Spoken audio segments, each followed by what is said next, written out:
तो हम आज लोग सीखने वाले हैं यहाँ पे ऑटोमेशन बिल्डर की फंक्शनलिटी और सारी चीज़ें। यहाँ पे प्रोटोकॉल्स ऑल ओवर सॉफ्टवेयर के बारे में जानेंगे और क्या क्या कम्युनिकेशन होते हैं, प्लस हार्डवेयर भी जानेंगे। क्या एबीबी में हार्डवेयर में क्या क्या लगता है और कहाँ से ऐड होती हैं हर चीज़ें। वो सारी चीज़ें हम लोग यहाँ पे जानने वाले हैं इस वीडियो के लेक्चर के अंदर, ठीक है। तो सबसे पहले हम लोग यहाँ पे इंटरफेस ओपन होता है तो हम यहाँ से न्यू प्रोजेक्ट बना सकते हैं। यहाँ से ओपन प्रोजेक्ट कर सकते हैं। ओपन प्रोजेक्ट फ्रॉम पीएलसी, इसका मतलब हुआ अपलोड करना, ठीक है। यहाँ पे आप प्रोजेक्ट बना सकते हैं, जो भी प्रोजेक्ट का नाम देंगे प्रोजेक्ट बन जाएगा। एसी 500 प्रोजेक्ट पे क्लिक करेंगे तो वहाँ पे पीएलसी ऐड होती है, कार्ड ऐड होते हैं। CI 522 पे ऐड करते हैं तो वहाँ पे कम्युनिकेशन कार्ड ऐड किए जाते हैं, ठीक है। तो मैं यहाँ पे प्रोजेक्ट बना लिया, ओपन कर लिया। यहाँ पे आपको सबसे पहले पूछा जाता है कि पीएलसी कौन सी ऐड करेंगे। वो यहाँ पे पूछा जाता है वर्जन 2 या वर्जन 3 की पीएलसी ऐड कर रहे हैं। एबीबी की बात कर रहा हूँ, ठीक है। आपको समझ में आ रहा हो सॉफ्टवेयर एबीबी का, तो एबीबी की बात करूँगा मैं। अब यहाँ पे पीएलसी को सर्च कर सकते हो उसके नाम के थ्रू, ठीक है। नंबर, उसका मॉडल नंबर डालोगे जैसे ही वो सर्च होके ऊपर आ जाएगा। और यहाँ पे ऐड पीएलसी कर दो, बस उसके आगे कुछ नहीं चाहिए, है ना। है ना। इतना करने के बाद आप क्लोज कर सकते हो। उसके बाद कार्ड वगैरह ऐड कर सकते हो। यहाँ से आप कार्ड ऐड कर दोगे तो कार्ड जो भी आपको मतलब AI AO DI DO communication card जो भी चाहिए वो यहाँ से आप ऐड कर सकते हो, अदरवाइज क्लोज कर सकते हो, ठीक है।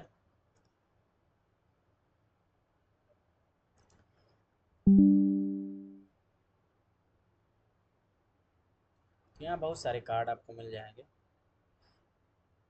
RS-232, इथरनेट, जितने भी कम्युनिकेशन प्लस हार्डवेयर वाले जो भी input output DI DO AI हो जो भी कार्ड है वो यहाँ पे मिल जाएंगे आपको। ऐड करना तो डायरेक्ट ऐड कर सकते हो, ठीक है। उसके बाद जैसे मैंने यहाँ पे 2 पीएलसी ऐड कर दिया, आप भी 2 पीएलसी ऐड कर सकते हो, 3 4 जितनी पीएलसी आप एक ही प्रोजेक्ट के अंदर ऐड कर सकते हो। और यहाँ से उसको PLC 1 PLC 2 के नाम से भी एडिट करके रीनेम कर दो, जिससे कि आपको नाम वगैरह पीएलसी को पहचानने में प्रॉब्लम नहीं होगी, है ना। तो एक ही प्रोजेक्ट के अंदर कई सारी पीएलसी ऐड कर सकते हैं, या बार बार ओपन करके अलग अलग डेस्कटॉप क्रिएट कर लो हर पीएलसी। ऐसा भी कर सकते हो, जैसे यहाँ पे 2 पीएलसी मैंने ऐड कर दी है, ठीक है। 50 32, 50 32 की दोनों की, ठीक है। अब यहाँ पे मैं रीनेम कर दूंगा तो ये भी मिल जाएगा मुझे।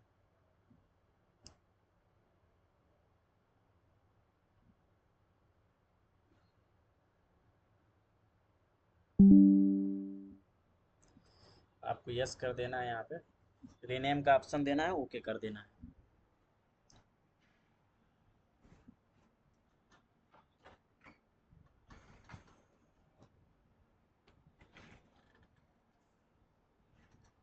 इसी तरह से PLC 2 को भी आप एडिट कर सकते हैं, ठीक है।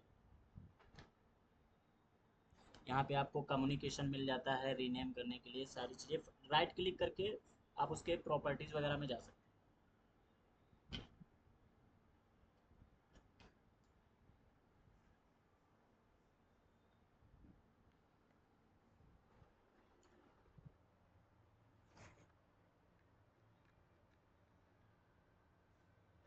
ठीक है, तो PLC 1 एंड PLC 2 दोनों यहाँ पे हो गए।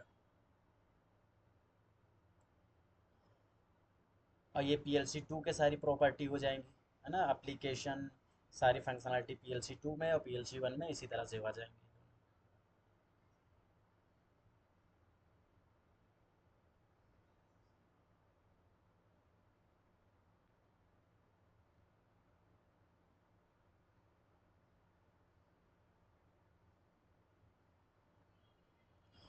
ठीक है, तो इस तरह से PLC के अलग अलग सारी चीज़ें फंक्शनलिटी हो जाती है। तो मैं यहाँ से एक PLC को डिलीट कर देता हूँ। आपको ऐड करने के पर्पज़ से बताया था कि आप ऐड कर सकते हो मल्टीपल PLC एक साथ। यहाँ पे PLC का नाम आ जाएगा, उसका स्टेटस जो भी है। ईथरनेट है तो ईथरनेट आ जाएगा। ट्रांजिस्टर टाइप, T का मतलब ट्रांजिस्टर टाइप, ETH का मतलब ईथरनेट। क्लियर। अब टूल्स में जाते हो, जैसे IP कॉन्फ़िगरेशन, सबसे पहले आपको IP सर्च करनी होती। ये रन टाइम लाइसेंस होता है हमेशा के लिए। आपको जैसे 1 साल बराबर चलाना है तो 1 साल बराबर चलाने के लिए रन टाइम ऑनलाइन लाइसेंस लेना पड़ता है। ठीक है, पैकेज है, ऐसी मल्टीपल डाउनलोड टूल्स। कहने का मतलब है कि एक ही विंडो के अंदर आप कई सारी पीएलसी को बना के, मतलब एक ही soft sorry miscellaneous Profinet device GSDML file को इंसर्ट करने के लिए होता है। एक ही प्रोजेक्ट के अंदर मल्टीपल पीएलसी ऐड कर सकते। यहाँ ऑप्शन में जाओगे जब, तो ऑटोमेशन बिल्डर, यहाँ पे टूल हैं, क्या क्या टूल लेना चाहते हो, कंपाइलर कैसा होना चाहिए, एडिट कैसा होगा, डिबगिंग का मतलब ट्रबल शूटिंग करोगे तो जैसे एरर वगैरह जो भी आते हैं वो सब यहाँ पे सॉल्व कर सकते हो आप। ठीक है, डिवाइस एडिटर वगैरह में कम्युनिकेशन पेज वगैरह जो भी शो करना है, डायग्नोस्टिक करने के लिए अलग से टैब ओपन होता है अगर आप इसको क्रिएट कर देते हो। इनेबल यहाँ पे टिक है तो इनेबल रखो। ठीक है, कॉलम अगर करना चाहते हो तो टिक कर सकते हो, अदरवाइज कोई प्रॉब्लम नहीं। एक्सटर्नल टूल, पैनल बिल्डर, ये एचएमआई के होते हैं। ठीक है, और ये लैंग्वेज होती है BDIL एडिटर वगैरह, ये हेल्प आइकन आइकन वगैरह आप चाहते हो अगर वहाँ पे, यहाँ पे जो भी आपको चाहिए वो वहाँ पे टिक कर सकते हो। Symbol, address, comment, operand. ठीक है, ये सारी चीज़ें हम यहाँ से लेते हैं। एड्रेस किस फॉर्मेट में देना चाहते हो यहाँ से कर सकते हो, सेपरेट में डालना चाहते हो, डॉट करके देना चाहते हो, किस टाइप के एड्रेस देना चाहते हो यहाँ पे क्लिक कर सकते हो आप, है ना। हाइफन वगैरह सेपरेटेड काम है, जैसे 1.2 होता है या I.2.3 इस तरह से, या हाइफन लगाना चाहते हो। मैसेज व्यू, यहाँ पे टाइम आउट देना होता है कि पीएलसी कितनी देर में आपका कम्युनिकेशन ब्रेक करेगी, वो टाइम आउट देना होता है आपको यहाँ पे।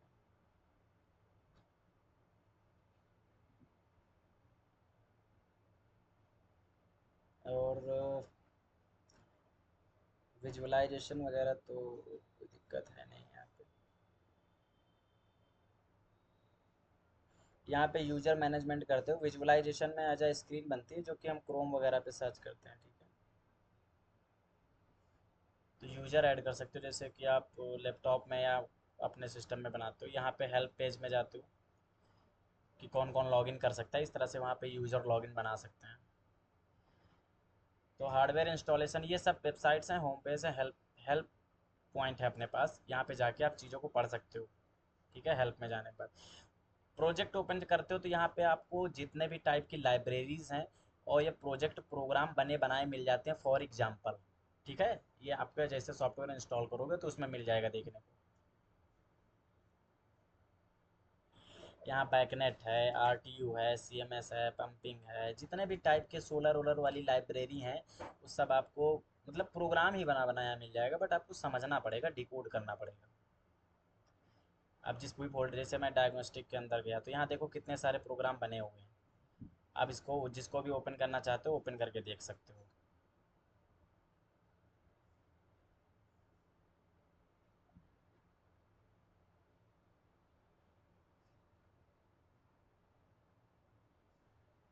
किसी प्रॉब्लम को डायग्नोस करना है तो यहाँ पे किस टाइप के प्रोग्राम्स है उनको आपको खोल खोल के देखना पड़ेगा। एच एच ए जो कि HA सिस्टम होता है, जो कि कहते हैं कि रिडंडेंट सिस्टम को लगाने के लिए ना, मतलब एज अ बैकअप कंट्रोलर, एक वर्किंग कंट्रोलर, एक रिडंडेंट कंट्रोलर, उसी को HA बोलते हैं। यहाँ AC ड्राइव का आपके पास मिल जाएगा, AC 500 800 वाली जो ड्राइव हैं उनमें लाइब्रेरी कैसे काम करती है, कैसे प्रोग्राम मोड बस RTU में कैसे लिखा जाता है, और ईथरनेट में कैसे लिखा जाता है, उनके PDF भी मिल जाएंगे आपको, सॉल्यूशन भी देखने को मिल जाएंगे कि कैसे प्रोग्राम, क्या सेटिंग होगी, प्रोग्राम का लॉजिक कैसा होगा, उस चीज़ के लिए यहाँ पे आप थोड़ा समझ सकते हैं उसके बारे में। ठीक है, तो अलग अलग डेमो प्रोजेक्ट आपको मिल जाते हैं यहाँ पे। जैसे RTU कम्युनिकेशन कराना है VFDO PLC के बीच में, तो यहाँ से आप देख सकते हैं, प्रोग्राम को पढ़ सकते हैं। प्रॉफीनेट वगैरह, FTP क्लाइंट। ठीक है, तो ये सारी चीज़ें यहाँ पे तुमको मिल जाती हैं, बहुत ही अच्छे से आप चीज़ों को पढ़ सकते हैं। सोलर 2 एक्सिस 3 एक्सिस रोटेशन कराने के लिए ना, HMI graphics update, zip file पड़ी है एक्सट्रैक्ट करके आप प्रोग्राम ओपन कर सकते हैं। तो यहाँ पे बहुत सारी नंबर ऑफ़ फाइल्स हमारे पास हैं जिनको हम लोग देख सकते हैं, है ना। प्रोग्राम को पढ़ भी सकते हैं, अलग अलग कंट्रोलर, अलग अलग प्रोटोकॉल, अलग अलग एप्लीकेशन पे यहाँ पे प्रोग्राम अवेलेबल होते हैं। तो यहाँ पे जाके आप देखो, यहाँ पे ईथरनेट, कैन बस, मॉडबस, प्रोटोकॉल, सारे प्रोटोकॉल का अवेलेबल है। ड्राइव के साथ कम्युनिकेशन होता है ना। मोशन अगर आप करा रहे हो एबीबी में, सर्वो ड्राइव वगैरह स्टेपर का जो यूज करते हैं, उनके लिए मोशन वाली लाइब्रेरी काम आती है। सोलर सिस्टम, ठीक है। तो ये आप यहाँ पे जान गए इसमें, तो मैं केवल यही बताने वाला था आपको। यहाँ पे चेक फॉर अपडेट्स, कोई अपडेट चाहिए, क्रिएट प्रोजेक्ट सपोर्ट चाहिए तो आप कर सकते हो यहाँ पे। जैसे कि अपडेट कौन सा वर्जन हमको सेलेक्ट करना चाहिए, अगर मुझे इंस्टॉल करना होगा तो मैं इंस्टॉल कर लूँगा 2.8, मेरे पास 2.7 चल रहा है। तो यहाँ पे चेक फॉर अपडेट भी कर देख सकते हो। तो ओवरऑल मैं आपको इंट्रोडक्शन ही देने वाला हूँ इस वीडियो में, कहाँ से क्या चीज़ें आपको मिलती हैं और क्या क्या होना चाहिए, ठीक है। यहाँ से आप विंडो को अलग अलग सेपरेट बना सकते हो। कोई विंडो में आइकन चला जाता है तो आप रीसेट विंडो लेआउट कर सकते हो, ठीक है। डिबगिंग करने ऑनलाइन यहाँ पे लॉगिन लेते हो आप, पीएलसी को लॉगिन करने के लिए। क्रिएट बूट एप्लीकेशन, जो भी आपने चेंजेस किए वो आपके प्रोग्राम में सेव हो जाएंगे, तब क्रिएट बूट करना होता है। डाउनलोड मैनेजर, सिमुलेशन मोड में चलाना है तो आपको यहाँ पे सिमुलेशन पे टिक करना पड़ेगा। सिक्योरिटी चाहिए, ऑपरेशन मोड, ठीक है। लॉक करना है, अनलॉक करना है, ऑपरेशनल रखना है कंट्रोलर को, ये सारी चीज़ें यहाँ पे होती हैं। बिल्ड करना, रीबिल्ड करना, जनरेट करना, क्लीन ऑल। क्लीन का मतलब ये हुआ पीएलसी के अंदर का जो प्रोग्राम है वो पूरा उड़ जाएगा, मेमोरी खाली हो जाएगी पूरी, ठीक है। स्टैटिक्स, रन स्टैटिक्स में क्या है, अपडेट प्रोजेक्ट, जो भी आपका प्रोजेक्ट है वो वर्जन 3 से वर्जन 5, 7 में जो जिसमें लाना चाहते हो अपडेट कर दो। चेक इंटीग्रिटी वगैरह, ये सारी चीज़ें यहाँ पे हम इंपोर्ट एक्सपोर्ट करते हैं। नया प्रोजेक्ट है, नई कोई फाइल है दूसरे प्रोग्राम की, इंपोर्ट एक्सपोर्ट करना है यहाँ से, या इसमें का कोई फाइल है तो इंपोर्ट एक्सपोर्ट करना है। यूज़र लॉगिन करना है, ठीक है, यूज़र लॉग आउट करना है। तो ये भी हम डाउनलोड अपलोड करेंगे ना प्रोग्राम, उतने समय यूज़र लॉगिन मांगेगा, यूज़र लॉग आउट मांगेगा, तो वो आप यहाँ पे बना सकते हो। उस चीज़ के लिए यहाँ पे है, ठीक है, ऑप्शन अपने पास। तो अच्छी बात है।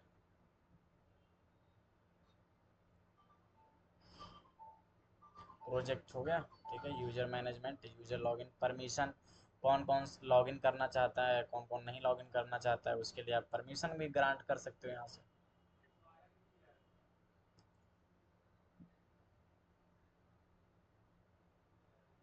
ठीक है। इतना करने के बाद यहाँ POU file, toolbox, watch, call tree.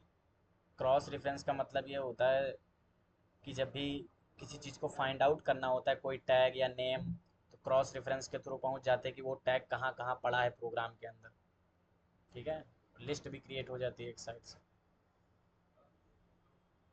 Full screen visualization, tool box visualization, तो विजुअलाइजेशन के लिए यूज किया जाता है, ठीक है। जो बटन, जैसे विजुअलाइजेशन कहने का मतलब एचएमआई की तरह स्क्रीन हम बना सकते हैं एबीबी सॉफ्टवेयर के अंदर ही, that is visualisation,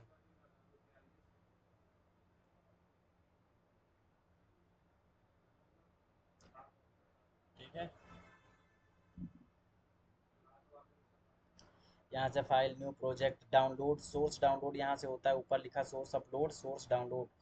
source upload का मतलब पीएलसी से प्रोग्राम निकालना, ठीक है। स्कैन करो आईपी और प्रोग्राम अपलोड कर लो। अगर सोर्स डाउनलोड नहीं प्रोग्राम किया गया है तो सोर्स अपलोड नहीं होगा। सिंपल सा, तुमने लॉगिन कर लिया, प्रोग्राम चेक कर लिया, इसका मतलब पीएलसी के अंदर कोई प्रोग्राम नहीं गया, ठीक। तो आपको सोर्स डाउनलोड करना पड़ता है सबसे पहले तो, उसके बाद ही आप कुछ करते हो, ठीक है। एप्लीकेशन हो गया।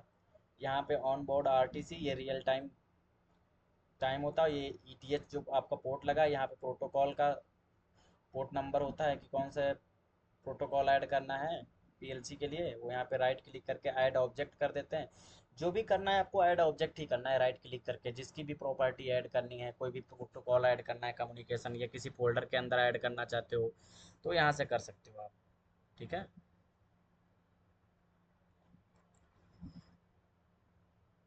तो यहाँ पे देखो नंबर ऑफ प्रोटोकॉल ऐड कर सकते हैं, इथरनेट, जितने भी प्रोटोकॉल हैं, ये हमारे पास प्रोटोकॉल है ना यहाँ पे इथरनेट वाले, तो यहाँ पे हम लोग ईथरनेट में कौन सा प्रोटोकॉल चलेगा, वो सारी चीज़ें हमको लोग यहाँ पे देखना है, इस वजह से मैं यहाँ पे चेक करने की कोशिश कर रहा हूँ।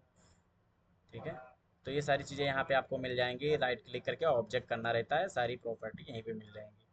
तो ये इंट्रोडक्शन वीडियो होगी आपकी सॉफ्टवेयर के थ्रू और हार्डवेयर के थ्रू भी। ठीक है, वेंडर के अकॉर्डिंग भी देख सकते हो, आपको किस टाइप का चाहिए प्रोटोकॉल, आप वो भी देख सकते हो, उसमें कोई प्रॉब्लम नहीं है। मॉडबस TCP NTPC OPUs, अरे जो भी लेना है आपको। ठीक है, ऐड ऑब्जेक्ट करना रहेगा, क्लोज कर दो अगर नहीं चाहिए तो उसके बाद आप, ये तो ईथरनेट वाले प्रोटोकॉल की बात हो गई है ना। यहाँ पे प्रोटोकॉल ऐड कर लो, और पोर्ट के साथ यहाँ आपको प्रोटोकॉल क्या रहेगा, मॉडबस TCP क्लाइंट या NTP क्लाइंट स्क्रिप्ट, क्या देना चाहते हो वो सारी चीज़ें यहाँ पे कर सकते हो आप। उसके बाद यहीं से आप जा सकते हो कहाँ पर, सीरियल कम्युनिकेशन में जा सकते हो।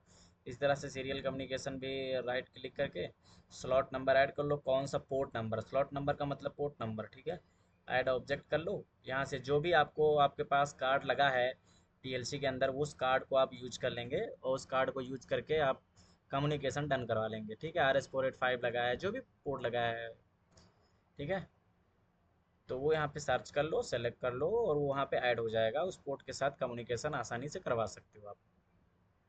तो ये बात हो गई इस पोर्ट की, सीरियल कम्युनिकेशन पोर्ट की, है ना। अलग अलग टाइप के पोर्ट होते हैं कम्युनिकेशन में, सीरियल वाले। और इसके बाद आप जाते हो,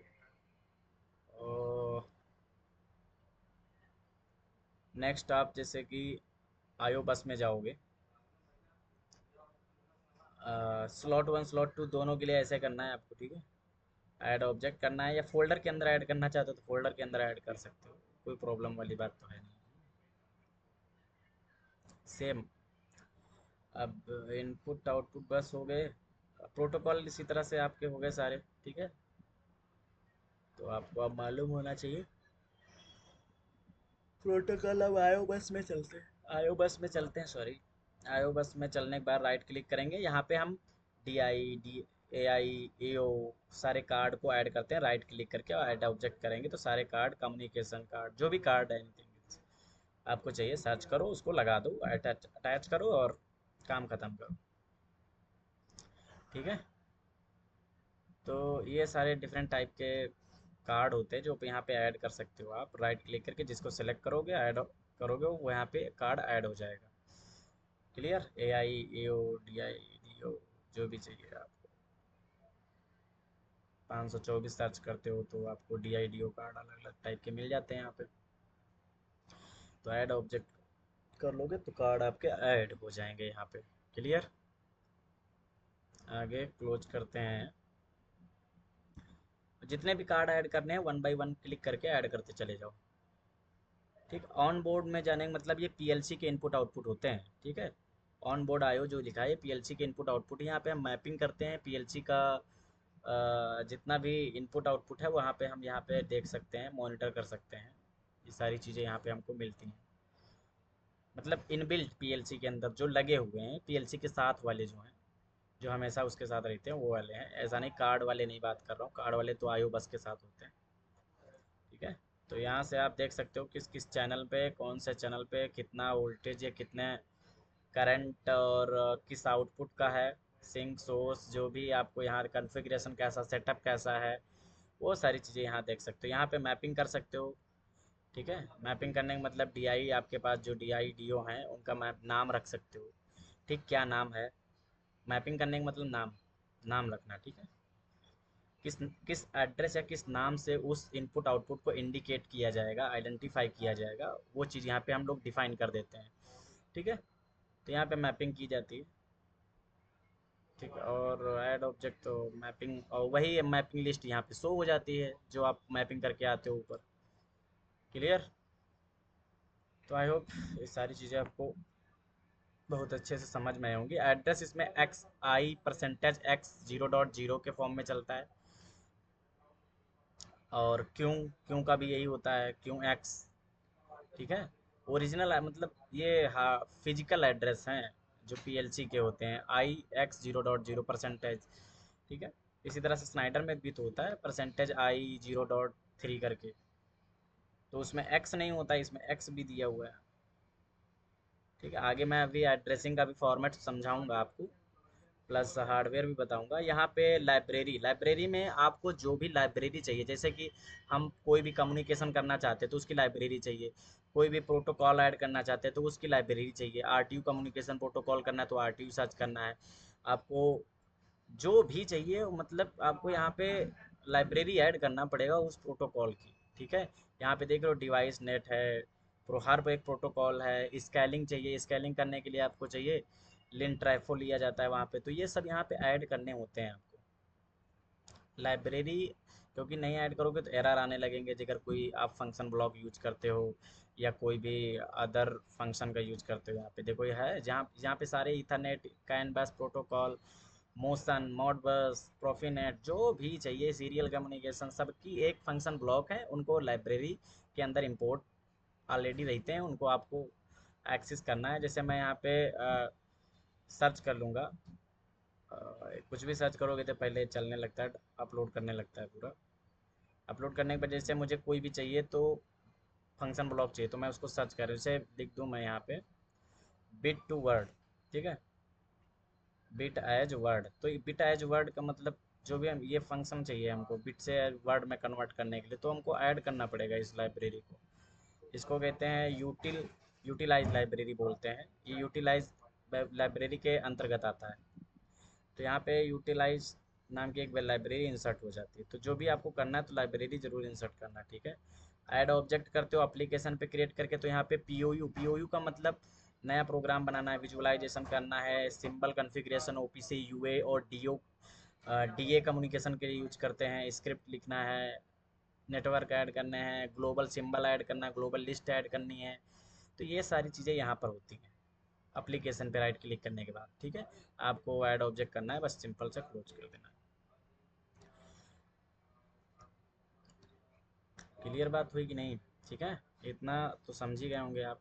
यहाँ से आप कम्युनिकेशन सेटिंग में जाते हैं, उसके बाद यहाँ पे आईपी पुट कर देते हैं अपने कंट्रोलर की, और आईपी पुट करने के बाद यहाँ पे यूज एड एडवांस सेटिंग कर देते हैं और बस ओके कर देते हैं, तो आपका कम्युनिकेशन सक्सेसफुली होने लगेगा, मतलब डाउनलोड कर पाओगे आप। आईपी कॉन्फ़िगरेशन में जाओगे तो यहाँ पे आईपी स्कैन करना पड़ता है सबसे पहले आपको, उसके बाद एप्लीकेशन पे राइट क्लिक करके आईपी पुट कर दो अपनी और काम खत्म हो जाएगा। ठीक है, यहाँ पे मेरा पास कोई कंट्रोलर नहीं है तो सर्च नहीं कर पाएगा वो, विदाउट कंट्रोलर है ना। क्लियर हुई बात? चलो, और यहीं से आईपी हम लोग चेंज भी कर पाते हैं। तो आपको जब तक स्कैन नहीं होती है आप कंट्रोलर से अपने पोर्ट में लगाओ लैपटॉप के या जो भी पीसी है और सर्च करो। यहाँ पे एप्लीकेशन में ऐड ऑब्जेक्ट में जाओगे, उसके बाद मुझे नया प्रोग्राम बनाना है तो पीओयू ऐड करना पड़ता है। ठीक है, आप यहाँ पे प्रोग्राम बना रहे हैं कि फंक्शन ब्लॉक बना रहे हैं, वो आप ध्यान रखें कि फंक्शन ब्लॉक बनाएंगे तो फंक्शन ब्लॉक बनेगा, या बीडीम बनाओगे किस लैंग्वेज में बनाओगे वो आपको डिपेंड करता है, जैसे सेलेक्ट कर लो।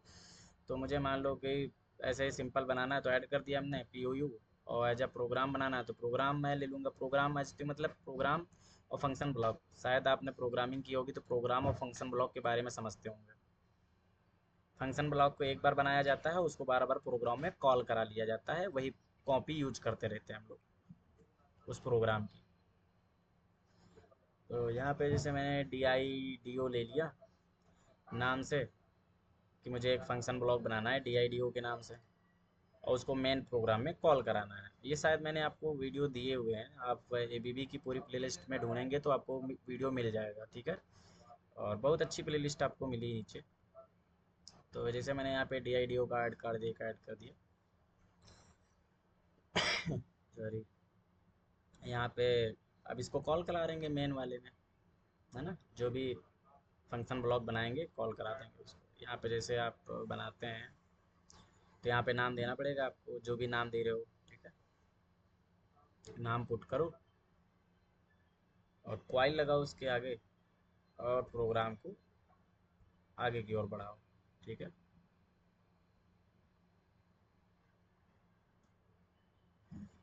तो ये सारी चीज़ें यहाँ पे होती हैं, ऐसे ही आपको प्रोग्राम भी ऐड करना पड़ेगा। ठीक है, मैं आपको एक प्रेजेंटेशन दिखाता हूँ तब तक।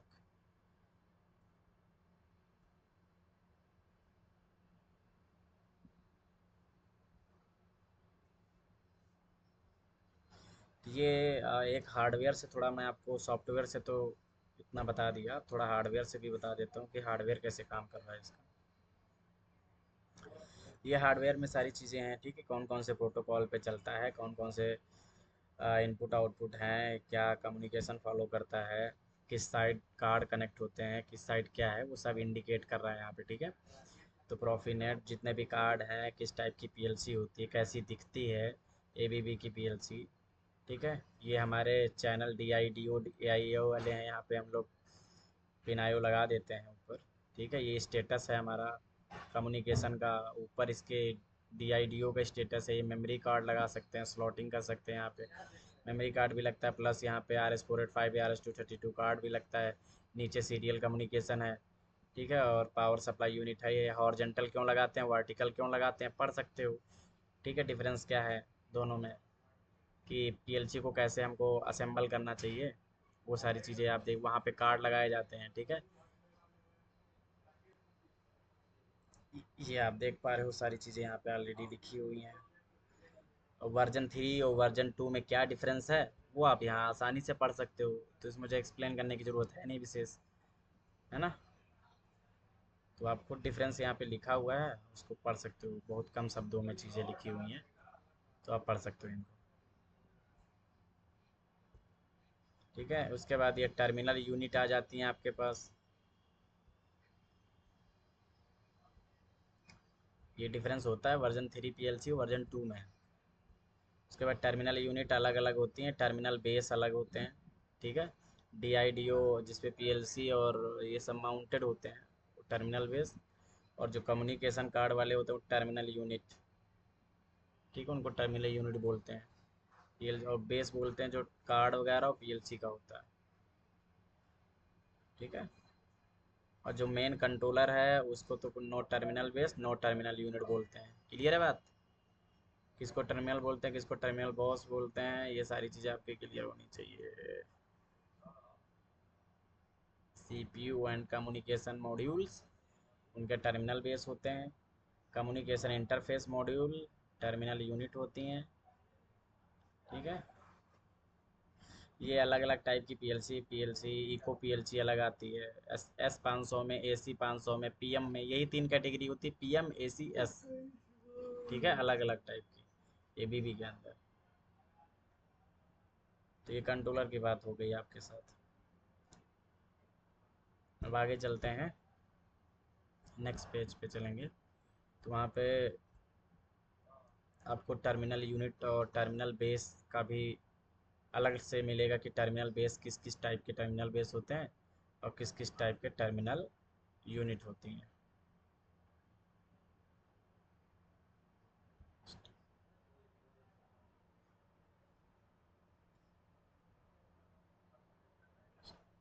ठीक है, ये आ गया आपके पास टर्मिनल बेस।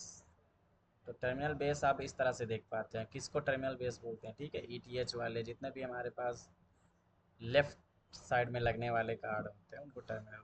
उसके बाद ये यहाँ पे टर्मिनल यूनिट की कंपैक्टिबिलिटी देखते हैं कि किसके साथ कौन सा लग सकता है, वो यहाँ पे हम देखते हैं कि आईओ मॉड्यूल कौन किसके साथ लग सकता है, कंपैक्टिबिलिटी, ठीक है।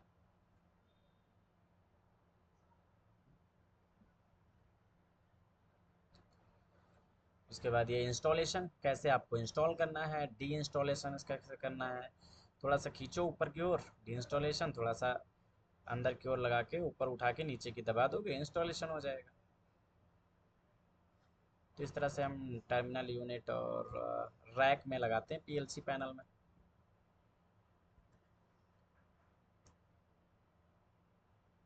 क्लियर, यहाँ से सेपरेटेशन आपको देना है, इस तरह से कार्ड लगा होता है, उसको कार्ड को बस पीएलसी से सटाना होता है, वो ऑटोमेटिक कम्युनिकेशन में चला जाता है, ठीक है। तो आपको सेपरेट नहीं करना, बिल्कुल चिपका देना है एक दूसरे से। और जब सेपरेट करना हो तो आप अलग कर दो, सेपरेट हो जाएगा। स्क्रू ड्राइवर लेके कर सकते हो, लाइनर लेके कर सकते हो, वो आप पे डिपेंड करता है, ठीक है। उसके बाद टर्मिनल यूनिट आ जाती हैं, जो कि कम्युनिकेशन सीआई मॉड्यूल के लिए यूज की जाती हैं। क्लियर बात, digital analogue, analogue to digital, EtherCAT, Profinet, जो भी चाहिए आपको, ये सारे आपको यहाँ पे मिल जाते हैं। प्रोफिबस, डीपी, कैन बस, जितने प्रोटोकॉल हैं उन सब के लिए कम्युनिकेशन मॉड्यूल आते हैं। तो उनको टर्मिनल यूनिट बोलते हैं। इसके ऊपर एक खोपड़ी लगी होती है ना, जो कि मेन कंट्रोलर का प्रोसेस करने का काम करती है। ये तो केवल काम सिग्नल लेने का काम करती है। ठीक है, जिस तरह से यहाँ पे आप सीएम मॉड्यूल जिसको बोलते हैं, वो सीआई है, कम्युनिकेशन इंटरफेस। ठीक है, सीआई। एसडी कार्ड इसमें लगती है। ठीक है, एसडी कार्ड लगती है। प्रोग्राम डाउनलोड करना, फर्मवेयर अपडेट करना, रिबूट करना, इन सब चीज़ के लिए हम लोग यूज करते हैं। प्रोग्राम को डालने के लिए भी, अपलोड करने के लिए भी, डाउनलोड करने के लिए भी। ठीक है, इंसर्ट कर देते हैं इस तरह से हम लोग। तो कैसे कैसे हम लोग फर्मवेयर अपडेट करते हैं, ये सब सारी चीज़ें कैसे करते हैं, स्टेप टू स्टेप सारी चीज़ें आपको गाइड की जाएंगी यहाँ पे।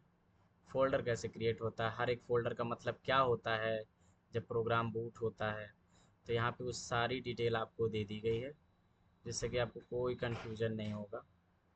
कहाँ पे प्रोग्राम से होता है, कहाँ पे फ़ाइल होती है, कौन सी बूट वाली फ़ाइल होती है, कौन सी नॉट बूट फाइल होती है, सोर्स कोड प्रोग्राम कहाँ से होता है, सब चीज़ें। प्रोग्राम का मतलब क्या है, अंदर जो हमारे पास एसडी कार्ड होता है उसका एक एक फोल्ड का मतलब क्या है, क्या क्या बिट का मतलब क्या है, तो वो सारी चीज़ें आपको यहाँ पे मिल जाती हैं। कैसे आप उसको बूटेबल बनाओगे, कैसे उसमें आप एसडी कार्ड में डालोगे प्रोग्राम, तो इस तरह से एक्सपोर्ट कर दो आप, है ना। तो ये सारी चीज़ें आपको ब्रीफ में यहाँ पे मिल जा रही हैं। बस आपको थोड़ा सा दिमाग अपना यूज करना है, और तो सारी चीज़ें आपके सामने ही हैं।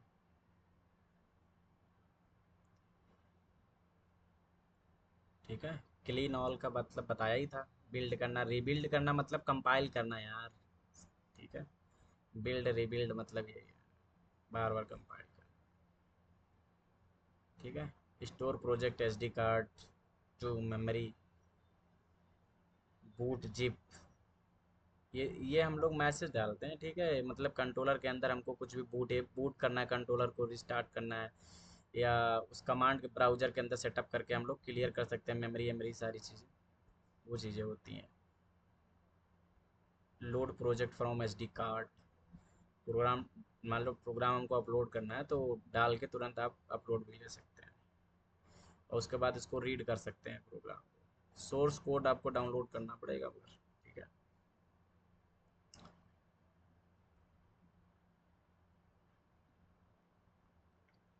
सोर्स कोड डाउनलोड, जब जब तक सोर्स कोड डाउनलोड नहीं करोगे तब तक सोर्स कोड अपलोड नहीं कर पाओगे। ठीक है, क्योंकि ये डायरेक्ट चीज़ें लॉगिन पे चला के आप टेस्ट कर लेते हो पीएलसी में बस, बट प्रोग्राम एक्चुअली में उसके मेन मेमोरी में नहीं जा पाता है।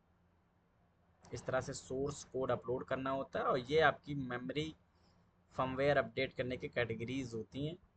ठीक है, अलग अलग टाइप की update, AC 500 from automation builder, firmware update, FTP, updating AC 500 YSD card. तो आप चाहे तो मतलब सॉफ्टवेयर के थ्रू अपडेट कर दे फर्मवेयर, पीएलसी को ईथरनेट से कनेक्ट करके, या जो भी कम्युनिकेशन है, और या तो आप उसका एसडी कार्ड में डाल दो, उसके थ्रू अपडेट कर सकते हो। तो अपडेट के कई सारे रास्ते हैं, किस तरह से अपडेट करना चाहते हो आप फर्मवेयर पीएलसी का, वो चीज़ यहाँ पे है। उसके बाद नेक्स्ट आपके पास जाते हो, अब ये बात होती है यहाँ पे परसिस्टेंट रिटेन। रिटेन का मतलब ये हुआ कि आप पीएलसी में प्रोग्राम डाल दिए और डेटा रजिस्टर को रिटेन कर देते हो, तो वहाँ पे पीएलसी की सप्लाई कार्ड भी दोगे तो जो वैल्यू डेटा रजिस्टर के अंदर पड़ी थी वही वैल्यू आपको मिल जाएगी ऑन होने पे। और परसिस्टेंट जगह और रिटेन दोनों लगा देते हो तो मतलब कि फिर प्रोग्राम डाउनलोड करो, चाहे अपलोड करो और रन करो पीएलसी, चाहे पावर सप्लाई कार्ड दो चाहे रखो, पर जो वैल्यू पड़ी थी वही वैल्यू ऑलरेडी बनी रहेगी। परसिस्टेंट का मतलब ये होता है डाउनलोड अपलोड में उस डेटा रजिस्टर की वैल्यू गायब नहीं होगी, जो भी टेम्परेचर प्रेशर उस डेटा रजिस्टर के अंदर चल रहा होगा। क्लियर है बात, ये मतलब होता है रिटेन और परसिस्टेंट का। और एक कोल्ड रिटेन करके शायद भी आता है 800 के अंदर।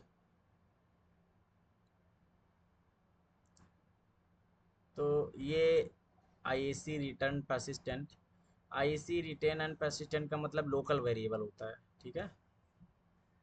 आईईसी वेरिएबल जो होते हैं वो लोकल वेरिएबल होते हैं, नॉट अ स्टैंडर्ड वेरिएबल।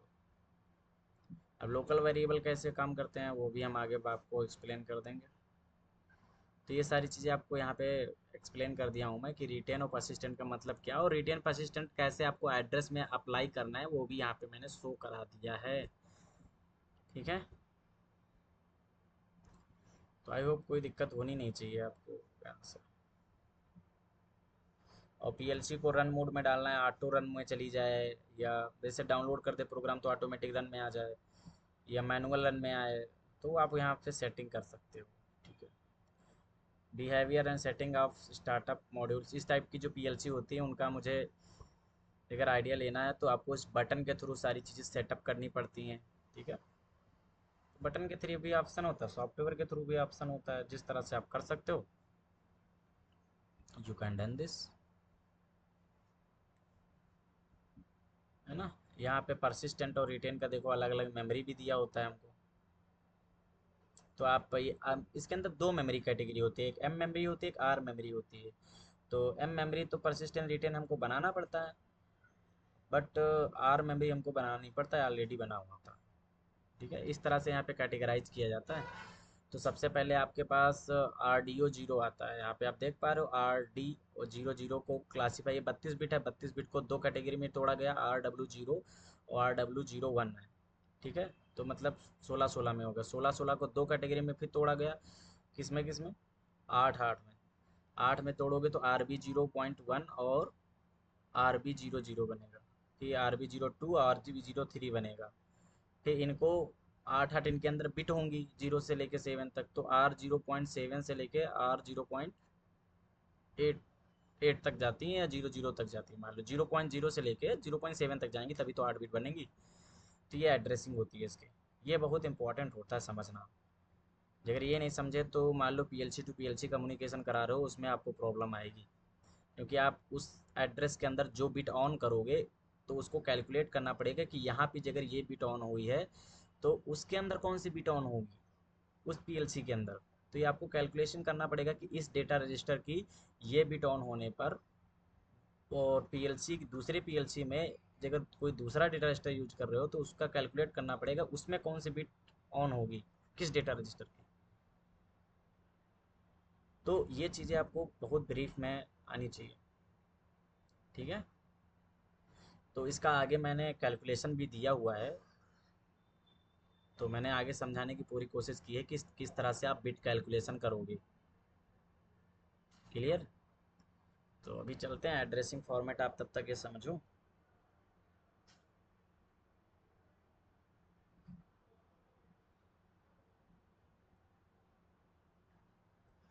हाँ, तो अलग अलग टाइप के होते हैं सब, ठीक है। रियल परसिस्टेंट अलग अलग टाइप। आईसी वेरिएबल का मतलब जैसे हमने किसी वेरिएबल का नाम स्टार्ट रख दिया, स्टॉप रख दिया, तो ये नाम सब मोटर पंप, तो ये आईसी वेरिएबल लोकल वेरिएबल हो गया। बट एड्रेस जो मान लो कि जैसे percentage M W zero, 1 MD percentage MD या MB, ये सब लोकल वेरिएबल नहीं होते, आईसी वेरिएबल इनको नहीं कहते, ठीक, स्टैंडर्ड वेरिएबल है ये सब। तो यहाँ पे ये सारी चीज़ें हम लोग देख चुके हैं शायद, है ना। तो चलते हैं नेक्स्ट, यहाँ पे आप आए इस सारी चीज़ों को, सीपीयू को ऑनलाइन लेना, स्टार्ट मोड में डालना, स्टॉप मोड में डालना, सेटअप करना, ये सारी चीज़ें यहाँ से आप कर पाते हो, इसके बटन के थ्रू ये सारी चीज़ें करते हो आप, ठीक है। इन तो इसमें कोई प्रॉब्लम होनी नहीं चाहिए आपको।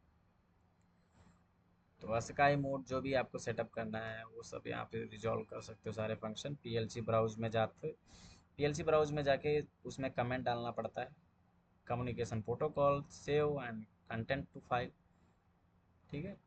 एंटर कर दोगे तो सारी चीज़ें पीएलसी ब्राउज से हम लोग क्लियर भी कर सकते हैं। ये वर्जन 2 का है, ठीक है, वर्जन 2 का सॉफ्टवेयर का भी है यहाँ पे। तो इस यहाँ पीएलसी ब्राउज यहाँ वर्जन 2 में इस तरह से करते हैं, यहाँ से कमांड दे के कंपाइल करना है, क्लियर करना है, डिबग करना है, क्या करना है वो सारी चीज़ें यहाँ से कर सकते हैं। ये उसके कोड हैं, ठीक है। हर मतलब ये पीएलसी जब ब्राउज करते हो तो वहाँ पे किस कमेंट का मतलब क्या है, पीएलसी लोड जैसे, तो PLC load of scheduler IC task communication. तो ये सारी चीज़ें मैंने यहाँ पे आपको दे दी है कि क्या किस चीज़ का मतलब क्या है, कि क्या चीज़ डालोगे तो उसके अंदर वो क्या बताएगा तुमको। जैसे टाइम डालोगे तो गेट सेट टाइम, पीएलसी के अंदर जो टाइम है वो तुमको दिखा देगा। क्लियर कर दोगे तो रिटेन क्लियर, रिटेन डालोगे तो clear save restore import export retain क्या करना चाहते हो, ये चीज़ है। तो एज अ कंट्रोलर को कमांड भेजी जाती है इन सब के थ्रू, ठीक है, इन कमांड है और कुछ नहीं। उसके बाद मेमोरी क्लासिफिकेशन आता है, मेमोरी क्लासिफिकेशन ऑफ पीएलसी, ये एबीबी का है टोटल, ठीक है। इस तरह से मेमोरी को हम लोग क्लासीफाई करते हैं मेम पीएलसी की। तो सबसे zip file class, user data memory, फिर वैरी उसके अंदर volatile input output memory, percentage M area R area, non addressable variable, start stop pump वाले जैसे आप सिंपल दे देते हो address, user disk, RAM disk, SRM disk, SRM disk for battery के लिए, बफर के लिए होता है। अलग अलग टाइप की मेमोरी पीएलसी में अलग अलग जगह पे काम करती है। तो पूरा चार्ट है उसका, ठीक है, जो कि आप अच्छे से पढ़ सकते हो, समझ सकते हो, ठीक है। और कोई डाउट है तो आप कमेंट इन कमेंट बॉक्स। ये हमारे पास कैपेसिटी है अकॉर्डिंग टू मेमोरी, किस कंट्रोलर के पास कितना स्टोरेज होगा, कितना केबी, कितना जीबी, कितना स्पीड, वो सारी चीज़ें यहाँ पे आपको दे दिया गया है। उसके बाद वेरिएबल आ जाते हैं आपके पास, persistent save and import export R area, ठीक है। तो पूरा क्लासिफिकेशन अच्छे से किया गया है मेमोरी का, किस मेमोरी का क्या काम है और वो मेमोरी क्या करती है पीएलसी के अंदर। देखो डीप में पीएलसी को पढ़ने का मतलब यही है, ऑल चीज़ें उसकी क्लियर होनी चाहिए आपके पास एबीबी में, ठीक है। तो ये सारी चीज़ें हो गई आपके पास। किसी एक कंट्रोलर पे मास्टरी करो, धीरे धीरे सब पे चीज़ें आ जाती हैं। तो ये सारी चीज़ें आप देख ही चुके थे, और आपको एक बार रिव्यू करते हैं। और ये भी हो गया, ये भी हो गया, और क्या बचा हुआ है, ओके। एड्रेस शायद अभी आपको मैंने एड्रेस ब्रेक करना नहीं सिखाया, शायद एड्रेस का एक पॉइंट नहीं सिखाया अभी, कैलकुलेशन वाला है ना, वो बचा हुआ है अभी, ठीक है, वो भी सिखा देता हूँ आपको। ये हो गया सब कुछ, और मॉनिटरिंग डेटा साइज ऑफलाइन, ठीक है, कितना हमारी मेमोरी का यूज हुआ है पीएलसी के अंदर, वो सारी चीज़ें देखने के लिए भी हम ब्राउज कर सकते हैं, ठीक है। ये सब वेब ब्राउज़र का एप्लीकेशन है, एचटीएमएल फाइल में रन होती हैं चीज़ें वहाँ पे। रीड आउट एरर, ये सब एरर है, ठीक है। एरर को फाइंड आउट करना होता है कि पीएलसी में किस टाइप का एरर आ रहा है। तो एरर फाइंड आउट करने के लिए एरर का क्लास क्या होगा, एरर किस टाइप की आ रही है, वो चीज़ यहाँ पे ट्रबल शूटिंग करने के लिए है, ठीक है।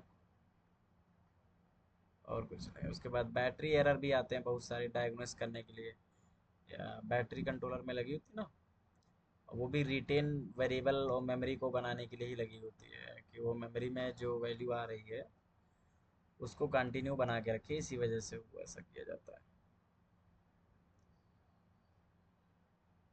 ठीक है। हर एलईडी का क्या मतलब है, हर एक कार्ड में एलईडी जो जलती हैं उनका क्या मतलब है, वो सारी चीज़ें आपको यहाँ पे दिए। एरर का मतलब क्या है, इनपुट एलईडी जल रही, यूपी एलईडी जले, किस एलईडी का क्या मतलब है, वो यहाँ पे अच्छे से एक्सप्लेन किया गया है आपको।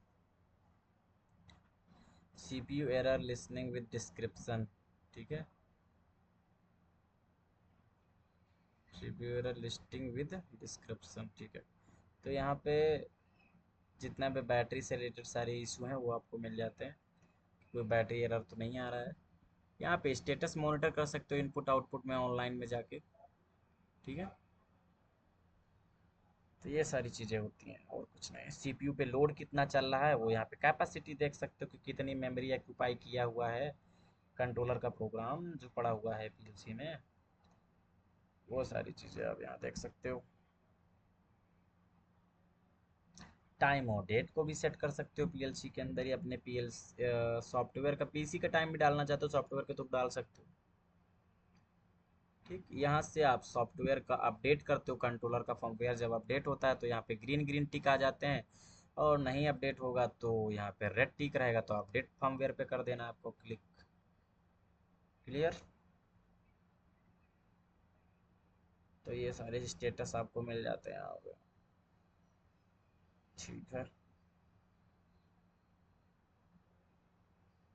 कोई प्रॉब्लम नहीं, डायग्नोस्ट प्रॉब्लम बिल्कुल क्लियर है, तो मतलब ग्रीन ग्रीन, कोई प्रॉब्लम आ रही तो रेड रेड आएगा। अब यहाँ पे ये सारी चीज़ें आप जान चुके हो। ठीक है, बैटरी एरर प्रॉब्लम आती रहती है एसपीएलसी में अक्सर, ये जिस कंट्रोलर में लगाते हो तो उसके लिए आपको ट्रबल शूट करना है, तो ये आपको देख सकते हो कोड क्या आ रहा है और वो कोड का मतलब क्या है, वो यहाँ पे एक्सप्लेन किया गया है आपको। ठीक है, ऑप्शन कंपेयर, यहाँ पे प्रोग्राम लॉजिक को कंपेयर किया जा सकता है कि इस प्रोजेक्ट में क्या चेंजेस किया है या पहले प्रोजेक्ट में क्या चेंज हुआ था, तो दोनों प्रोग्राम को कंपेयर कर सकते हो वन बाय वन। ठीक है, overlapping memory area, current area, unused variable, use variable, कितने यूज किए लॉजिक के अंदर वेरिएबल, कितने नहीं यूज किए फालतू पड़े हैं, वो सब यहाँ पे देख सकते हो। हम्म, इसमें भी लाइब्रेरी ऐड करना होता है वर्जन 2 वाले सॉफ्टवेयर में भी, अभी हमने जो बताया वो वर्जन 3 में बताया, बट यहाँ पे जो स्क्रीन पे आपको पीपीटी में शो कर रहा है वो वर्जन 2 का है।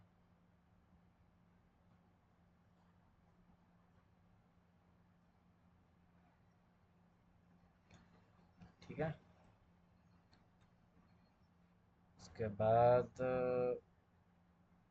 ये तो फील्ड बस लेओ वगैरह और मास्टर का दिया हुआ है। ठीक है, तो ये सब आपको ऐड करने पड़ते हैं, ये कम्युनिकेशन है, ये कम्युनिकेशन कार्ड है और कम्युनिकेशन केबल और पोर्ट टर्मिनल नंबर्स। ठीक है, जो पीएलसी में लगाए जाते हैं,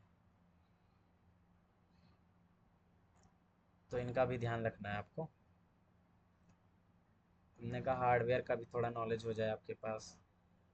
ये प्रोटोकॉल हैं, number of protocol, serial communication, non serial communication जो भी हैं वो यहाँ पे अवेलेबल है, किस पीएलसी में किस पोर्ट के साथ कौन सा कम्युनिकेशन हो सकता है, वो सारी चीज़ें ऑलरेडी लिखी हैं, तो पढ़ सकते हैं आप।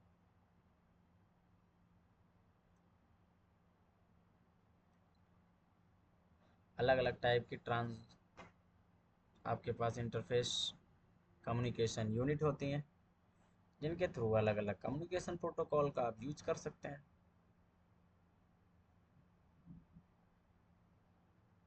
ठीक है, तो एक ही वीडियो में ओवरऑल मैंने आपको सारी इन्फॉर्मेशन देने की कोशिश की है कि आप कोई प्रॉब्लम ना हो, जिससे कि आप अच्छे से कवर कर सकें एबीबी का एक डेमो इंट्रोडक्शन वीडियो, जिसमें आपको हार्डवेयर सॉफ्टवेयर की सारी चीज़ें क्लियर हो जाएं।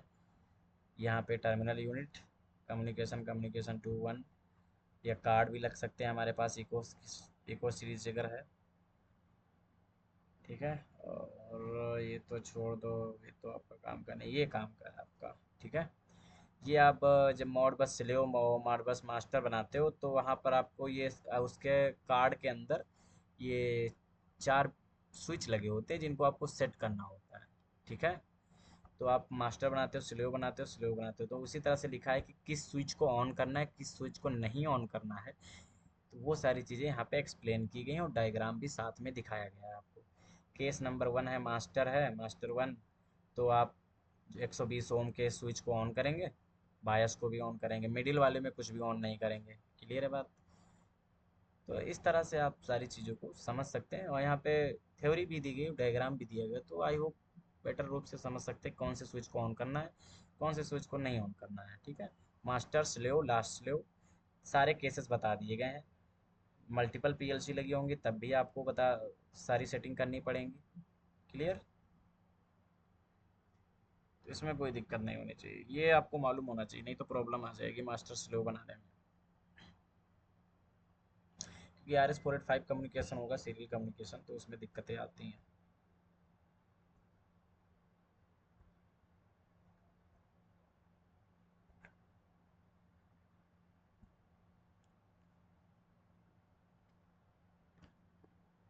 या जिसने किया है वो जानता है इसके बारे में, आप लोग नहीं जानते हो तो आप लोगों को ये स्क्रीनशॉट लेना चाहिए या तो फिर नोट्स बना लेना चाहिए इसका।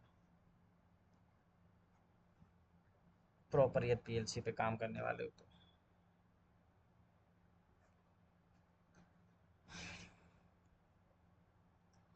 तो हमने हेल्पफुल समझा आपको ये कंटेंट देना, तो ज़्यादा बेटर। ये आपके पास पोर्ट होते हैं, इस तरह से कम्युनिकेशन के लिए आपको वायरिंग भी करनी होती ना, तो अलग अलग टाइप की वायरिंग होती है अलग अलग पोर्ट के साथ में। तो मैंने यहाँ पे वो भी आपको दिखा रखी है किस पोर्ट का क्या मतलब है, और किस पोर्ट के साथ कौन सा टर्मिनल कौन सी वायर किसके साथ कनेक्ट होनी है मास्टर स्लेव में। क्लियर।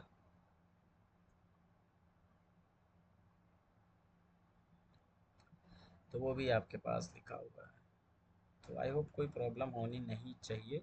और इससे रिलेटेड आपको वीडियो भी मिल जाएंगी, कम्युनिकेशन वगैरह मैंने करा रखा है आपको सेटअप, वर्जन 2 से वर्जन 3, वर्जन 3 से वर्जन 3। ठीक है, ये सब कम्युनिकेशन ऑलरेडी मैंने एक्सप्लेन कर रखे हैं। ये सीरियल कम्युनिकेशन है, इसका पोर्ट है, उसके पिन नंबर भी आपको जानने होते हैं, क्योंकि आपको कम्युनिकेशन कराना होता है तो ये सारी चीज़ों की नॉलेज होनी चाहिए आपको हार्डवेयर में। PLC के पिन नंबर तक मालूम होनी चाहिए। ठीक है। ये बार कोड स्कैनर वगैरह का भी है, AC-500 के साथ बार कोड स्कैनर का कम्युनिकेशन कराते हो ना, तो आपको केबल कनेक्ट करनी पड़ती है, तभी तो डेटा जाएगा, स्कैन करेगा जब वो।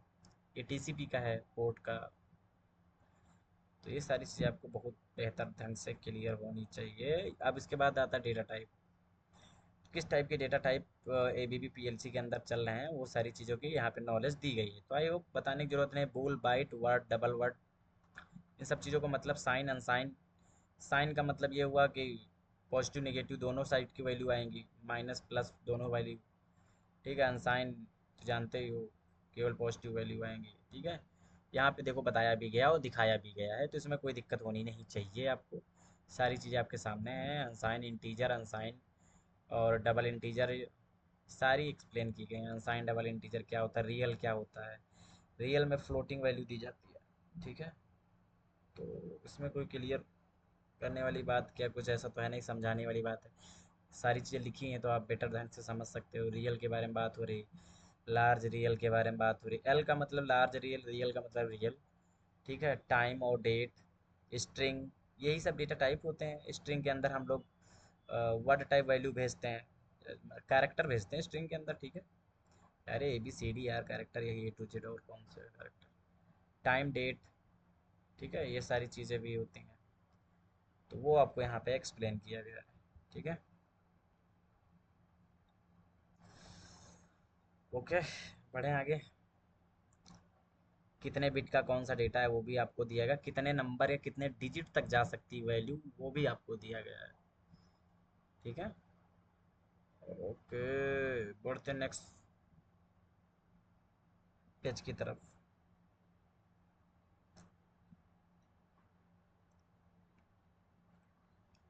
कितने कैरेक्टर स्टोर हो सकते हैं स्ट्रिंग में वो भी यहाँ पे बताया गया। देखो हाई भी लिखा है तो उसने सारी चीज़ें एक्सप्लेन की गई यहाँ पे। 35 स्ट्रिंग के अंदर कुछ भी जा सकता है, नंबर भेज रहे हो नंबर भेजो, वर्ड भेज रहे हो वर्ड भेजो, ऐसा थोड़ी ना कि कैरेक्टर ही भेजना है।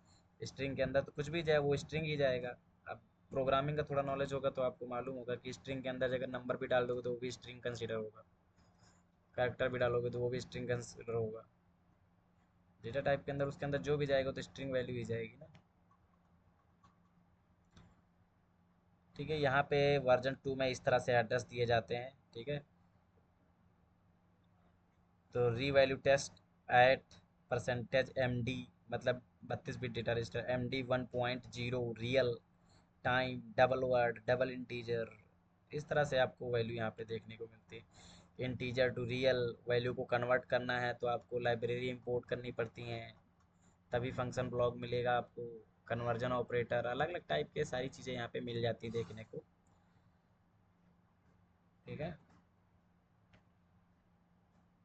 चलो चलिए नेक्स्ट पेज पे। फिजिकल एड्रेस मैंने बताया थे आपको, दो टाइप की मेमोरी चलेंगे इसके अंदर, एम मेमोरी और R memory, percentile, M R. यहाँ पे देख रहे हो कि एक डेटा टाइप को कन्वर्ट करने के लिए क्या क्या किया गया है। एक क्लॉक टाइप का भी मेथड आता है, या डायरेक्ट कन्वर्ट करना चाहते हो तो वो भी कन्वर्ट कर सकते हो। डेटा टाइप कन्वर्जन के लिए अलग अलग टाइप के मेथड प्रोग्रामिंग का यूज किया जाता है। ये मेमोरी क्लासिफिकेशन बताया जा रहा है कि ये आपके पास M W0 है, तो M W0 11 को तोड़ा जा रहा है दो पार्ट में, क्योंकि ये 16 बिट है। इसको 8 बिट में तोड़ा जाएगा तो बाइट वाली बनेगी, बाइट को 8 तोड़ा जाएगा तो बिट में बनेगी। तो इसके अंदर बी, जैसे B 0.22 है तो इसके अंदर कितने बिट होंगी, 8 बिट होंगी, है ना। वेरिएबल और कंसिस्टेंट एड्रेस फंक्शन सब कुछ एक्सप्लेन किया गया, everything in this lecture I will explain in more detail. Okay,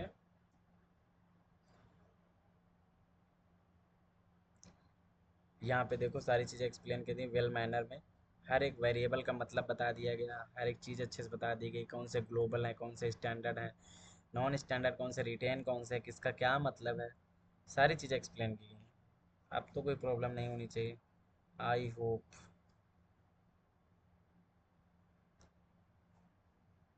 ठीक है, ये लो। और इजी करने के लिए percentage input data, I percentage क्यों, I percent M area variable global. IEC standard के बारे में बता देते, नॉन एड्रेसेबल मतलब एरिया का मतलब यही, स्टार्ट पंप टेम्परेचर वगैरह जैसे हम लोग दे देते तो ये नॉन एड्रेसेबल है। ठीक है।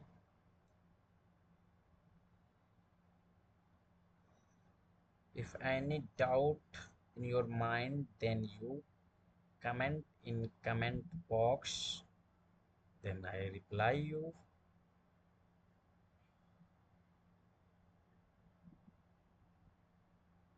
चले नेक्स्ट पेज पे।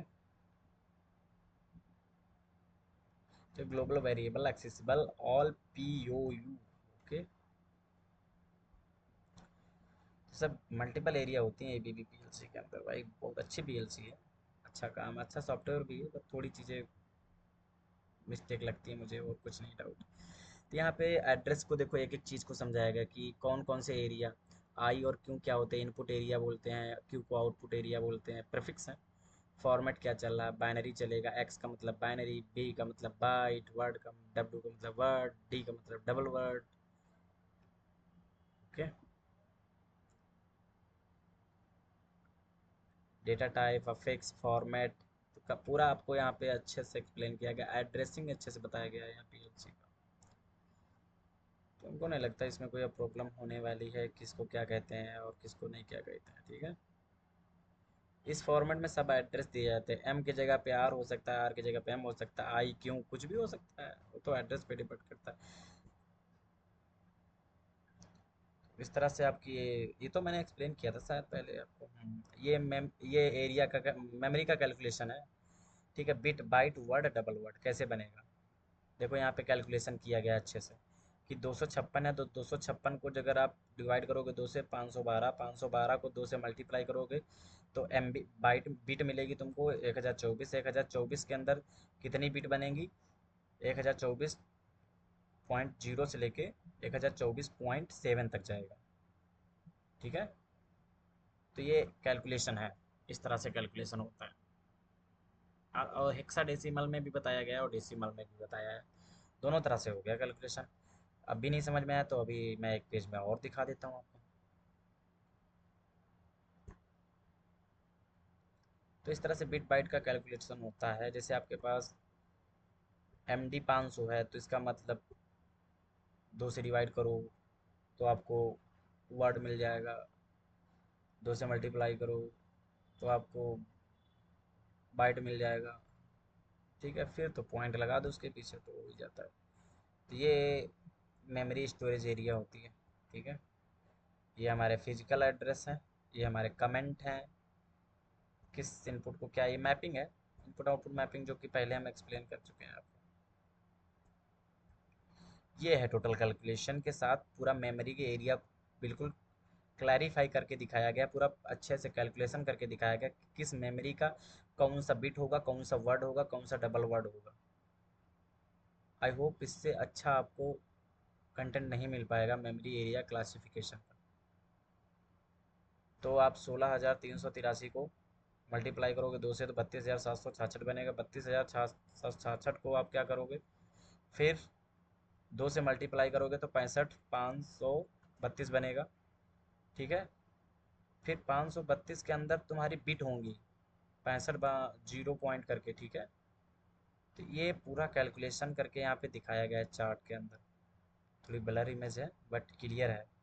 तो इस तरह से ये मॉडबस टीसीपी जब पीएलसी टू पीएलसी कम्युनिकेशन होता है तब वहाँ पर बहुत ज़्यादा ज़रूरत होता है, क्योंकि डेटा कैलकुलेशन मालूम नहीं होगा तो वो जगह मान लो एक पीएलसी के अंदर हमारा MW0 चल रहा हो, एक पीएलसी के अंदर हमारा MW8 चल रहा है, तो उसकी किस बिट पर या किस डेटा रजिस्टर पे उसकी वैल्यू आ रही होगी, तो आपको फाइंड आउट करना पड़ेगा। कैलकुलेशन के बिना आप नहीं जान पाएंगे कौन से इनपुट से क्या, किस डेटा रजिस्टर से क्या वैल्यू आ पा रही है और किस डेटा रजिस्टर पे, किस पीएलसी में किस डेटा रजिस्टर पे वो वैल्यू पहुंचेगी। मान लो एक पीएलसी से MD16 से वैल्यू निकली, तो क्या वो MD16 पर ही वहाँ पहुंचेगी कि दूसरे डेटा रजिस्टर पे पहुंचेगी, तो ये आपको कैलकुलेट करना पड़ता है इसी तरह से आप। तो ये आपको मेमोरी का बहुत अच्छा नॉलेज होना चाहिए, इसी वजह से मैंने आपको यहाँ पे एक्सप्लेन किया इस चीज़ें। ये कैलकुलेशन है, अब इससे ज़्यादा कैलकुलेशन फार्मूला नहीं मिल पाएगा अच्छा आपको। ठीक है, देखो इफ़ MW0.25 है तो 2 से मल्टीप्लाई करो 50 MB। पहले वर्ड बना, फिर अब बाइट बनेगा, उसके बाद डबल वर्ड बनाया, डबल वर्ड बनाने के बाद बिट बना दिया हमने। ठीक है, जैसे MW025 है और MW026 आप दूसरी पीएलसी में यूज कर रहे हो, तो आपको ये चीज़ देखनी पड़ेगी ना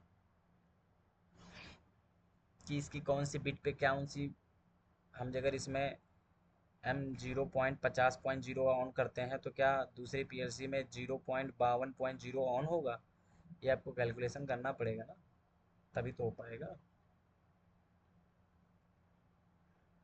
विदाउट कैलकुलेशन तो नहीं हो पाएगा।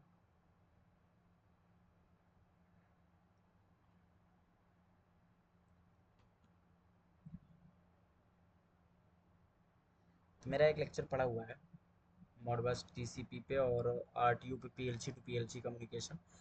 वो लेक्चर आप देखोगे तो उसमें आपको मेमोरी का पूरा क्लासिफिकेशन एरिया अच्छे से समझ में आ जाएगा और कैसे एप्लीकेशन में यूज हो रहा है वो चीज़ तब समझ पाओगे आप। शायद अभी आपको ये चीज़ ना समझ में आ रही, but PLC to PLC communication जब देखोगे तो समझ में आ जाएगी ये चीज़ आपको अच्छे से कि एड्रेस इतना क्यों ज़रूरी है। तो I hope in this lecture you will understand all about of software and hardwares. Okay, okay.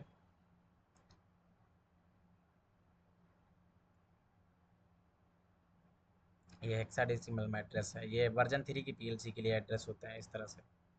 अभी तक पीछे जो देखे वर्जन 2 के थे, अब जो देख रहे हो वर्जन 3 के हैं। क्लियर, इस तरह से वर्जन 3 का कैलकुलेशन होता है।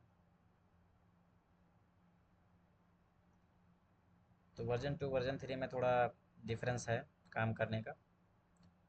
तो इस लेक्चर में आप सारी चीज़ों को version 2 version 3 protocol, software, hardware, ये सारी चीज़ों के बारे में अच्छे से समझ गए। एड्रेस के बारे में समझ गए, एड्रेस कैसे काम करते हैं, है ना। तो अब तो कोई दिक्कत होने वाली नहीं है शायद। ठीक है, मिलते हैं नेक्स्ट वीडियो लेक्चर में। Okay, bye bye, see you again.